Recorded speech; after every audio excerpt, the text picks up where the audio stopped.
Assalamualaikum warahmatullahi wabarakatuh. Ketemu lagi bersama saya Kodar si Wajah Korea di Muka. Salam dengan cadas. Baik teman-teman, alhamdulillah di kesempatan hari ini saya akan melanjutkan body language base 6, yaitu terkait dengan makna bahasa tubuh atau arti dari baseline ya, atau arti dari gerak tubuh kita itu sendiri. Nah, di sini kurang lebih ada 13 anggota tubuh yang akan saya bahas berkaitan dengan artinya. Yang paling pertama kita mulai dari durasi kedipan mata dulu, karena sebelumnya kita kan bahas di zona pandangan ya, bahwa zona pandangan publik itu seperti apa, zona umum itu seperti apa, dan kemudian zona intim itu seperti apa. Yang bagi yang belum menonton silahkan tonton di playlist body language saya ya. Nah, sekarang yang paling pertama kita lihat dari kedipan mata dulu, karena ternyata kedipan mata itu ketika seseorang berkedip 25 sampai 40 kali dalam 1 menit itu menandakan bahwa seorang itu sedang gelisah atau dia sedang ada ketidaknyamanan dengan dirinya ataupun dengan diri kita. Nah, kemudian yang kedua kita juga bisa melihat dari pupil mata, karena ketika pupil mata membesar itu menandakan bahwa seorang itu ada ketertarikan, baik ketertarikan seksual, ketertarikan terhadap pasangan, benda, ataupun ketertarikan terhadap obrolan kita. Nah, kemudian ketika pupil mengecil itu artinya adalah seseorang itu sedang menganalisa pembicaraan kita, pendapat kita, ataupun menganalisa gerak tubuh kita itu sendiri. Dan yang ketiga dari posisi kepala. Nah, posisi kepala ketika ada seorang yang sedang mengobrol, kemudian lawan bicara kita posisi kepalanya lurus, itu menandakan bahwa obrolan kita itu adalah obrolan biasa, hanya sekedar basa-basi ataupun hanya sekedar untuk formalitas saja. Tapi ketika misalkan lama-kelamaan mengobrol dan di obrolan 5-10 menit kemudian si orang itu memiringkan kepalanya sedikit baik ke kanan atau ke kiri, itu menandakan bahwa lawan bicara kita itu mulai ada ketertarikan terhadap apa yang kita bicarakan. Nah, sedangkan yang ketiga, ketika si kepalanya posisinya menunduk, itu ada ketidaksetujuan terhadap pendapat kita atau terhadap apa yang kita ucapkan gitu, atau teori yang kita ucapkan, atau bisa juga dia sedang menyembunyikan sesuatu gitu ya, atau menyembunyikan kesalahan yang dia itu tidak ingin kita tahu terhadap kesalahan itu sendiri.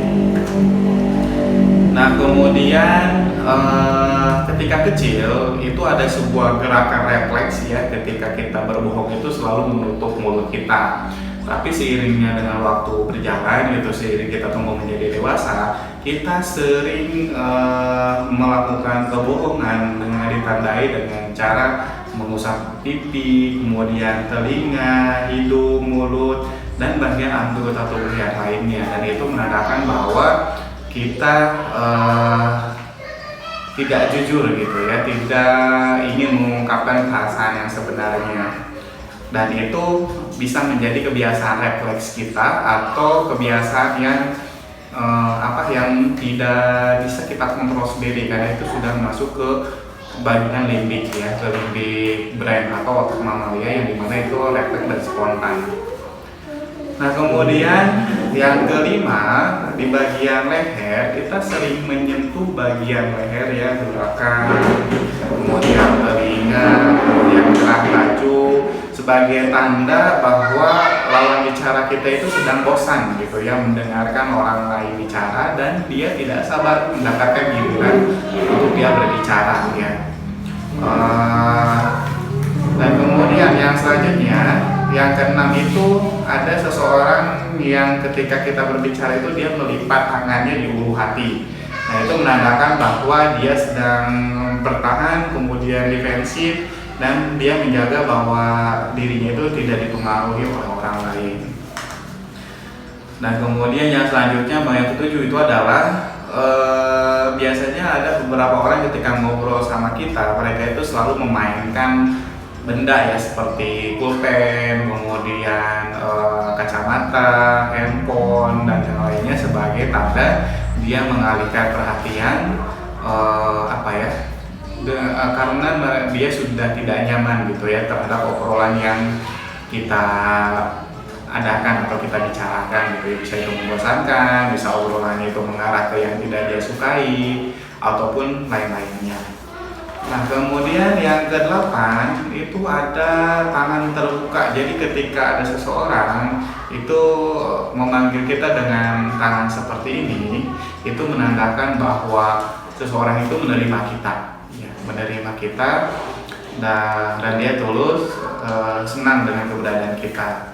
Tapi ketika ada seseorang memanggil kita dengan tangan seperti ini, nah itu biasanya menandakan bahwa seseorang itu mendominasi, ya. Jadi dia itu ingin mendominasi obrolan kita, hubungan kita, atau tidak ingin dipengaruhi, ya.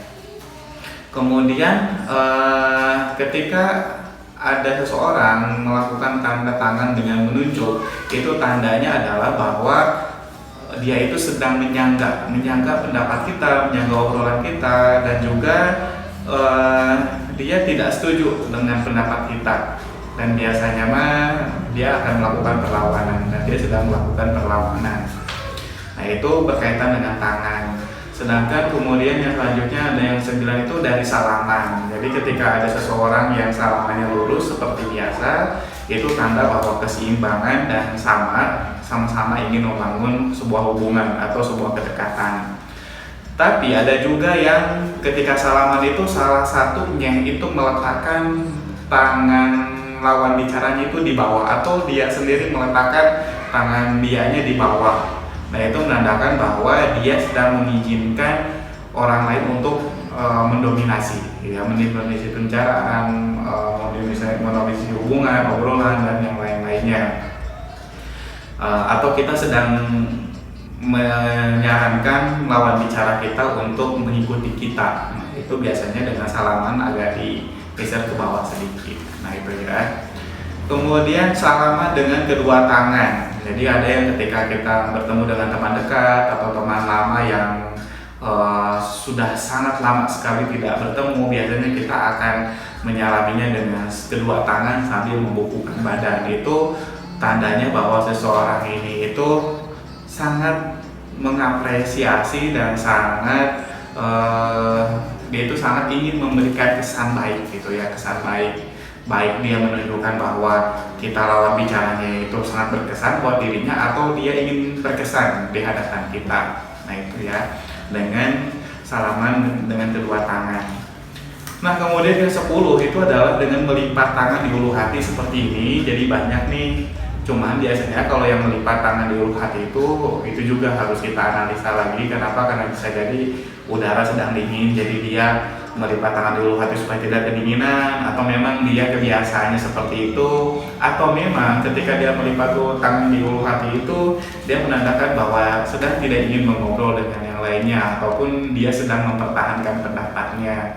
Jadi intinya untuk melipat tangan di ulu hati itu tanda defensif atau tanda bahwa seseorang itu sedang bertahan. Nah, kemudian memegang siku tangan yang sebelahnya, jadi seperti ini. Jadi kita ngobrol sama orang lain, tangan sebelahnya itu misalnya tangan kanan kita pegang ke siku tangan kita yang sebelahnya dalam posisi berdiri, itu menandakan bahwa dia sedang gelisah gitu, ya, sedang gelisah, sedang cemas, sedang ada sesuatu yang dipikiran dan sedang ketakutan. Dan semakin kuat dia memegang tangan yang sebelahnya lagi, itu menandakan bahwa seseorang itu sangat memang ketakutan sekali, dan kita harus bisa mencairkan ketakutan itu.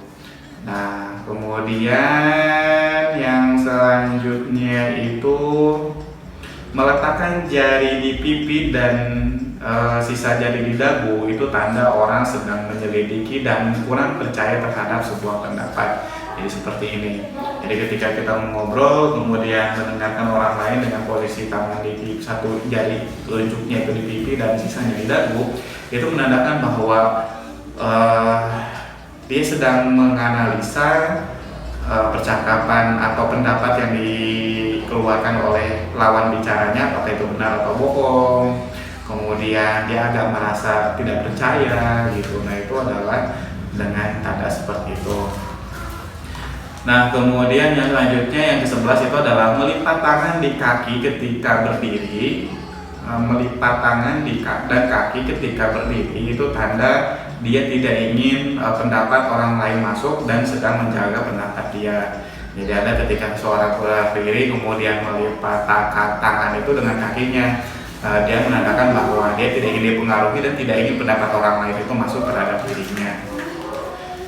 Nah, kemudian yang ke-12, membuat menara dengan jari tangan baik ke atas atau ke bawah itu menandakan bahwa dia sedang merespon kepercayaan dirinya. Jadi baik ketika kita ngobrol sama orang lain itu seperti ini, tangan kita atau malah ke bawah seperti ini, itu menandakan bahwa kita sedang sangat percaya diri menghadapi lawan bicara kita atau sangat percaya diri dengan pendapat kita. Nah, kemudian yang selanjutnya yang terakhir itu ada di kaki. Jadi ketika kaki menunjukkan arah minat terhadap lawan bicaranya, itu biasanya masih kaki akan mengarah terhadap lawan bicara. Jadi kaki ini tuh bisa menunjukkan bahwa seseorang itu berminat gak ngobrol dengan kita atau malah dia tidak ingin mengobrol dengan kita. Jadi ketika ada dua orang nih lagi ngobrol, kemudian yang satunya misalnya di sebelah kanan, tapi kaki yang satunya lagi malah ke sebelah kiri, itu menandakan bahwa pengobrolannya tidak menarik dan dia ingin segera pergi. Tapi kalau misalkan beberapa saat pengobrolannya tiba-tiba berubah menjadi menarik, biasanya secara otomatis dia akan merubah posisi kakinya itu mengarah ke kita, dan itu menandakan bahwa dia tertarik terhadap apa yang kita bicarakan. Dan ketika kedua kaki dari dua orang yang sedang mengobrol itu sama-sama terbuka, itu menandakan bahwa dia si kedua orang ini tuh mengizinkan untuk orang ketiga masuk, atau menandakan bahwa obrolan yang mereka bicarakan itu tidak begitu privasi dan tidak begitu penting dan tidak begitu rahasia. Jadi teman yang lain boleh masuk terhadap obrolan mereka. Jadi ada misalkan ketika dua orang ngobrol itu saling berhadapan, kakinya sama-sama terbuka, dan Anda boleh masuk. Tapi ketika ada kedua orang yang sedang ngobrol, kakinya sama-sama tertutup, nah itu jangan sekali-kali Anda masuk terhadap obrolan itu, karena bisa dipastikan mereka sedang mengobrolkan hal yang privasi dan itu sangat penting buat mereka.